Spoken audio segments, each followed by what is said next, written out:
कांग्रेस सांसद राहुल गांधी अपने 20 साल के राजनीतिक सफर में पहली बार कोई संवैधानिक पद संभालने जा रहे हैं। कांग्रेस पार्टी की ओर से उन्हें लोकसभा में विपक्ष का नेता बनाया गया है।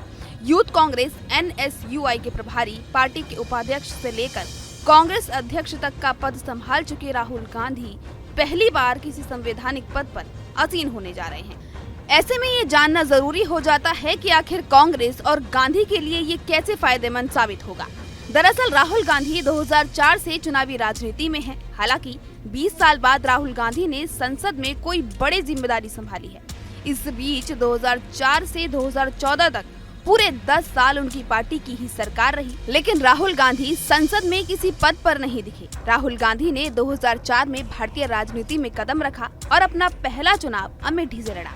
इस चुनाव में राहुल गांधी लगभग 3 लाख मतों के भारी अंतर से जीते थे। 2009 में वो फिर से जीते, लेकिन 2014 में उनकी जीत का अंतर कम हो गया और 2019 में ईरानी से हार गए। राहुल गांधी को 2013 में कांग्रेस का उपाध्यक्ष नियुक्त किया गया और 16 दिसंबर 2013 को उन्होंने पार्टी की कमान संभाली।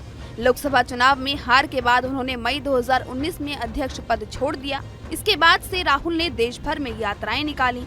कन्याकुमारी से कश्मीर तक भारत जोड़ो यात्रा के अलावा उन्होंने मणिपुर से मुंबई तक भारत जोड़ो न्याय यात्रा भी निकाली, जिसका फायदा लोकसभा चुनाव में भी मिला। कांग्रेस के पूर्व अध्यक्ष इस लोकसभा चुनाव में रायबरेली और वायनाड दोनों सीटों से जीते थे, लेकिन उन्होंने वायनाड सीट छोड़ दी और जहां से उनकी बहन प्रियंका गांधी वाड्रा चुनाव लड़ेंगी। अब नेता प्रतिपक्ष के रूप में सभी की निगाहें राहुल गांधी पर होंगी। पिछले 10 सालों में राहुल गांधी ने नरेंद्र मोदी सरकार को विभिन्न मुद्दों पर घेरने का कोई मौका नहीं छोड़ा।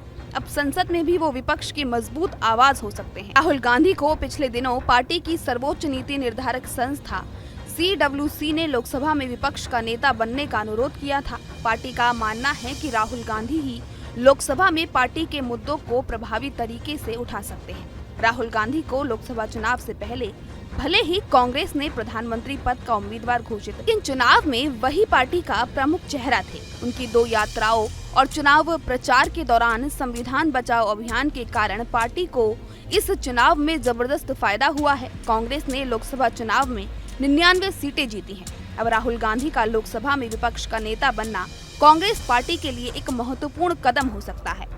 ये फैसला कांग्रेस पार्टी की राजनीति और रणनीति को नए सिरे से दिशा देने में सहायक हो सकता है। अपनी पार्टी के लिए राहुल गांधी एक प्रमुख नेता हैं और उनकी नियुक्ति से कांग्रेस पार्टी को एक सशक्त नेतृत्व मिल सकता है, जिससे वे सरकार की नीतियों और कार्यक्रमों पर प्रभावी रूप से सवाल उठा सकते हैं और जनता की समस्याओं को सदन में बेहतर ढंग से उठा सकते हैं। हालांकि उनके सामने कई चुनौतियां भी होंगी, जैसे पार्टी और गठबंधन के भीतर एकजुटता बनाए रखना।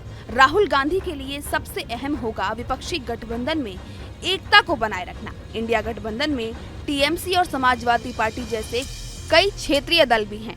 आपको हमारा ये वीडियो कैसा लगा, हमें कमेंट कर जरूर बताएं। देश, दुनिया और यूपी उत्तराखंड की हर छोटी बड़ी खबर के लिए जुड़े रहिए हमारे साथ और देखते रहिए न्यूज़ स्टेट।